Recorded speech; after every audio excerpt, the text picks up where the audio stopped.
नमस्कार दोस्तों, उम्मीद करता हूँ आप सब अच्छे से होंगे। चैनल को सब्सक्राइब और फेसबुक पर पोस्ट को शेयर जरूर करें। तो शुरू करते हैं आज की पोस्ट। अजरबैजान और आर्मेनिया के बारे में तो आपने सुना ही होगा। इन दोनों देशों के बीच खींचतान लंबे समय से चली आ रही है, यहाँ तक कि युद्ध भी हो चुके हैं। तुर्की खुलकर अपने अत्याधुनिक हथियारों से अजरबैजान की सहायता करता है, परंतु आर्मेनिया के साथ ऐसा नहीं है। उसे हथियार तो क्या, डिप्लोमेटिक सपोर्ट तक नहीं मिल रही है। इसी को ध्यान में रखकर आर्मेनिया ने भारत से हथियार खरीदने का प्रस्ताव रखा था, जिसे भारत ने मंजूर कर लिया है। भारत आर्मेनिया को अपनी अत्याधुनिक पिनाका रॉकेट सिस्टम दे रहा है। इस पर अब अजरबैजान के राष्ट्रपति की तरफ से धमकी भरा बयान आया है कि भारत चाहे कितनी भी कोशिश कर ले, वह आर्मेनिया को नहीं बचा सकेगा और यह बिल्कुल भी दोस्ताना नहीं है।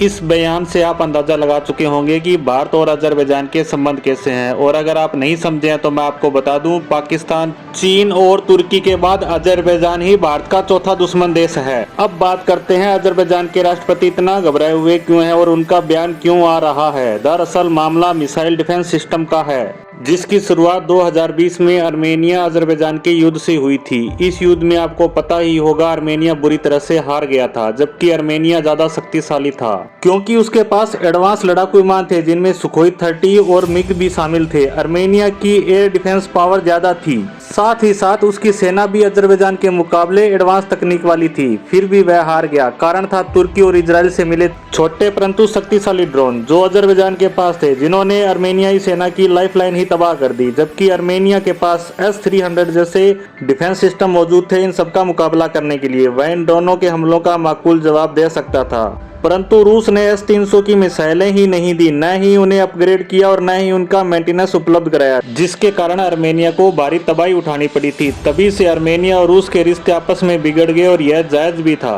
क्योंकि इन दोनों देशों के बीच आपस में एक संधि हुई थी कि अगर आर्मेनिया पर कोई हमला होता है तो वह हमला रूस पर माना जाएगा और रूस उसे बचाने आएगा। पर वह नहीं आया और जब अजरबैजान ने आर्मेनिया के कुछ हिस्सों पर कब्जा कर लिया तो रूस आता है और उनकी संधि करवा देता है, जिसे आर्मेनिया ने अपनी हार माना। तभी से आर्मेनिया और रूस के संबंधों में खटास चल रही है। वह रूस के हथियारों से दूरी बना रहा है, यहाँ तक कि डिफेंस सिस्टम को भी रिप्लेस करना चाहता है और इसके लिए उसने भारत के MRSAM को चुना। दरअसल यह medium range surface to air missile है, जो लड़ाकू विमानों, मिसाइलों, ड्रोनों को रोक सकता है। इसकी रेंज भी आर्मेनिया जैसे छोटे देशों के लिए एकदम उपयुक्त है।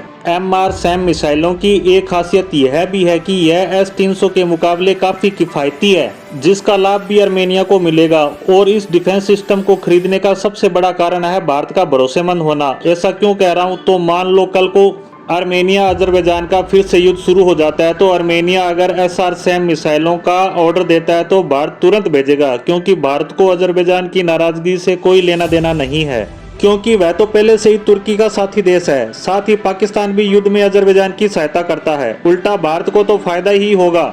अब बात करते हैं इस डिफेंस सिस्टम डील को लेकर स्टेटस क्या है। तो मैं आपको बता दूं, इस पर दोनों देशों में बातचीत चल रही है, जल्द ही इस पर बड़ी खबर आ सकती है। और अब बात करें अजरबैजान के राष्ट्रपति के बौखलाहट वाले बयान की, तो मैं आपको बता दूं, अब तक सिर्फ रूस ही आर्मेनिया को हथियार दे रहा था, जिसे वह तुर्की की सहायता से रुकवा देता था। और हथियारों की कमी के कारण आर्मेनिया अजरबैजान का कुछ नहीं बिगाड़ सकता, जो कि इन्होंने 2020 में भी किया था, क्योंकि तुर्की और रूस में अच्छी दोस्ती है। लेकिन अब समस्या यह है कि अगर युद्ध होता है तो आर्मेनिया को रूस की जगह भारत से हथियार मिल जाएंगे, यहाँ तक कि वह जितने हथियार मांगेगा भारत तुरंत उसे दे देगा, क्योंकि इसका सबसे बड़ा कारण तुर्की और पाकिस्तान है, जो अजरबैजान की सहायता करते हैं। साथ ही साथ भारत रूस पर भी दबाव बना सकता है आर्मेनिया की सहायता के लिए, क्योंकि भारत के रूस से अच्छे संबंध है।